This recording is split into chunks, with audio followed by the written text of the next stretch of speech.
Hello. It is Sunday, January 26th. It's time for the last weekly wrap up of January in this year.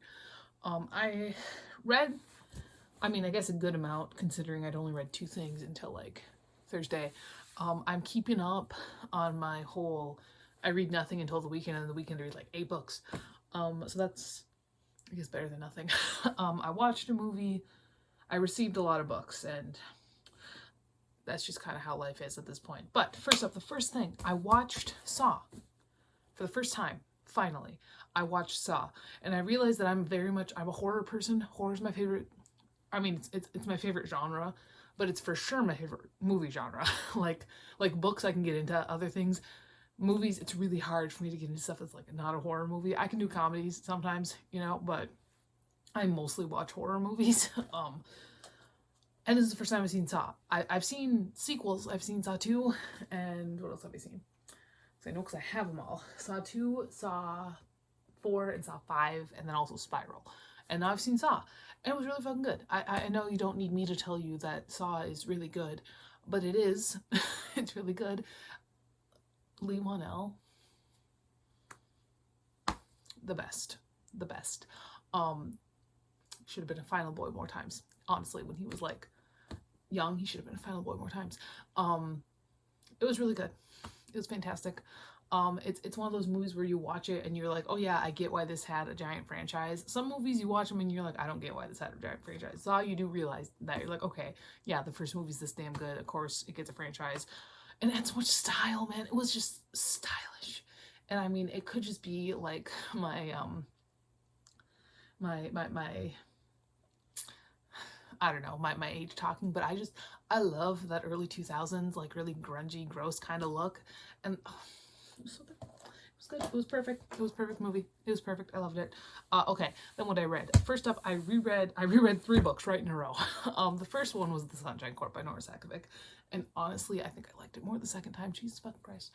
So The Sunshine Court is the sequel to the All for the Game series. And it follows Jean Moreau as he recovers from what the Ravens have done to him and moves and lives with the Trojans in California. And it also follows Jeremy Knox, who is the really like sunshiny captain of the Trojans, and there might be more to him. We don't really, this one will really make sure that Jean doesn't kill himself, okay? So we don't learn a lot about Jeremy. We know there's something there. Something's happening. Something happened. And it's so good. It's so good. And really, between this one and the All for the Game series, the original 3, you can just see how much Sakavic grew as a writer between them. Like, those books are real fun. I love them. I bought the Rainbow Crate editions. They're beautiful. I love them. But this book is like good. Like, I'm not saying those books aren't good, but I'm saying that like sometimes, but this book's good. This book is really good. And I am excited for the continuation of the series because I know there's going to be another one. I heard February or March. Cross our fingers. It's really good. It's really good.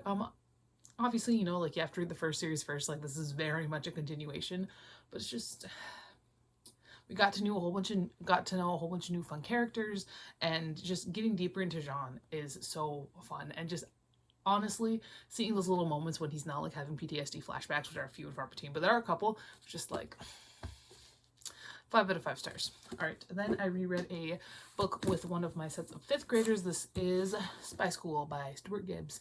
This is a middle grade thriller about this boy who he gets accepted into spy school, so he's going to be a spy, but nothing is as it seems. It's fine. I give it 3 out of 5 stars. I think, honestly, all of us were kind of bored of it by the end. And then I reread Okay for Now by Gary D. Schmidt. And so currently, in my classroom, we are reading this as a whole class novel. So I have book clubs, which are during my morning reading rounds, and then at the end of the day, we have reading where all of us are there, because some of my kids go for MTSS, and normally that's when we do the curriculum, but I'm abandoning the curriculum for a couple of months, and we're reading Okay for Now.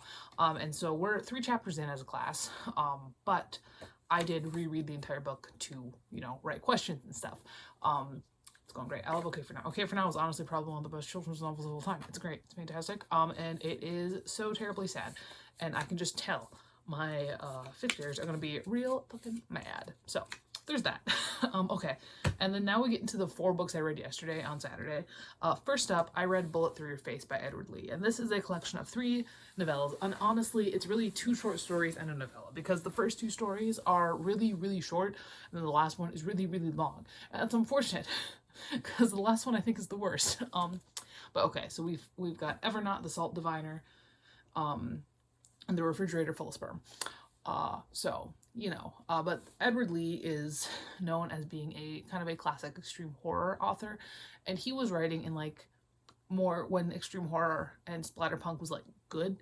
And so you can see when you're reading this that he does have some talent.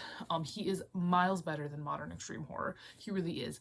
Unfortunately, this man cannot let go of fucking vernacular, and it drives me insane if I never have to read shit. As like some rural person saying shit. I honestly, it will be too soon. Like, it was driving me nuts, and it was every other word in the last novella. Oh my god.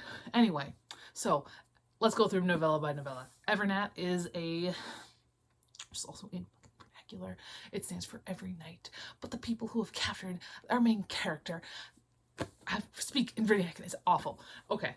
Evernaut was a response to people saying that extreme horror and splatterpunk only really tortured women. And so this is about a man who gets captured and sodomized and, you know, everything by some like hicks who like to kidnap men and rape them and then sell their cars. I understand what he's doing with it, you know, like I do. And I also understand where it is very clear that so many of our modern extreme horror authors get so much inspiration from this man. And honestly, reading this makes me feel like your Aaron Beauregard and all them. That is a pale imitation of Edward Lee. I'm not saying this was good. It wasn't. But Edward Lee has some basic writing talent. And I'm going to leave it at that. The Salt Diviner was kind of fun. Okay, I think if I had to pick a favorite out of these 3, the Salt Diviner would probably be my favorite. It is ridiculous, but I really liked the ending.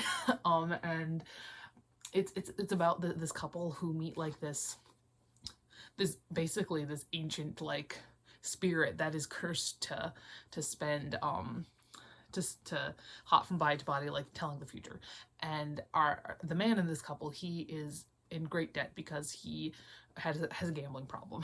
And so he asks the spirit, like the soul, to be like, hey, who's gonna win that fight? And then the guy tells him, and unfortunately, whenever this spirit tells something, he has to kill somebody, or he can fuck somebody, which is kind of stupid, you know. The ending kind of makes up for the entire thing. I like that. And then the worst one, the Refrigerator Full of Sperm. And honestly, this one wouldn't have been half as bad if it hadn't been for the fucking vernacular. I thought there was some character work that could have been interesting, but I could not, and it slipped into the narration sometimes. It really did, and I hated it. I hated the vernacular. I hated it so much. Like, I honestly, like, it was stupid. It was stupid. I gave it, what, 2 stars? I gave it 2.5 because I could tell that this guy does have some talent. Some basic writing acumen.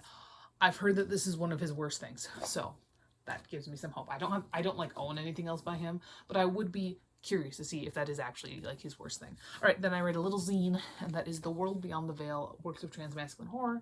This is just a bunch of like stories and poems and really, really fun art. That's how it is. I give it 4 out of 5 stars. There's not much to say about it. I ordered this, this is my favorite art piece. I got this because it was like on Tumblr. I like supporting like independent zines and stuff like that. So there's that. And then I read a good one, and that is Born to Rock by Gordon Korman. So Gordon Korman has been a staple in like children's and middle grade libraries forever. Like, genuinely, he's written like 100 books. And this is actually a young adult novel. It follows this kid Leo, who he is a young Republican. And he helps this gay kid out, and he gets his scholarship to Harvard taken away because he ends up getting nailed for cheating when he was really just kind of, I don't know, it was a whole thing.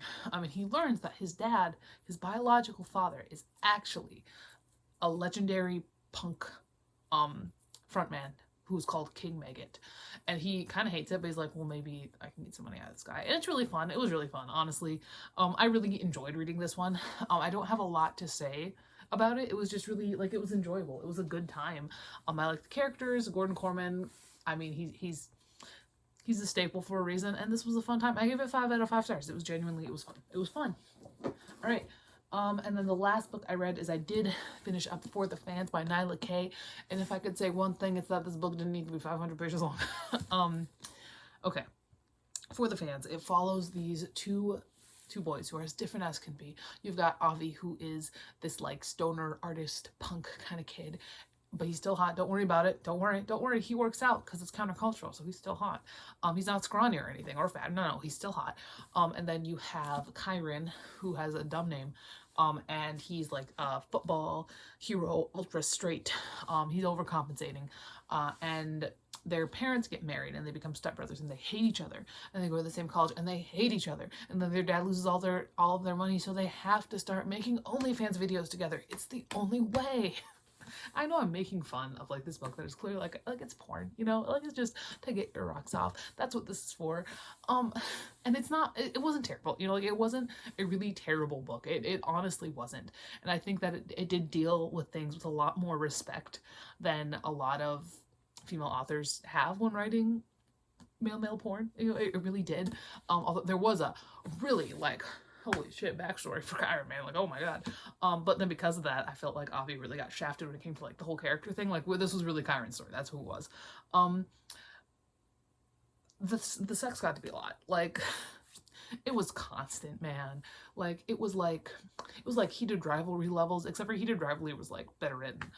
It wasn't bad though. Like, I think that if you're trying to delve into this subgenre, you could really do worse. I gave it 3.5 out of 5 stars.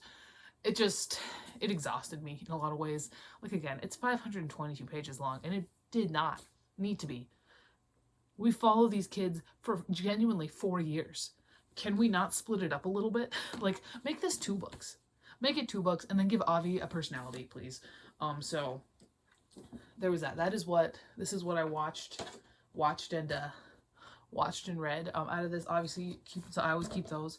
I am going to keep the Sunshine Court. One day maybe Rainbow Crate will bless us with pretty edition of this. Until then, I've got that. This isn't mine, so put that in my school bag to take back. I am getting rid of this. I'll keep this, getting rid of this, and getting rid of this. Okay, so now what I received, there's a chunk here. I got my Rainbow Crate in, I got a Amazon order in, I got 2 New Yorkers, one of which is actually like recent, the other one was just like appeared.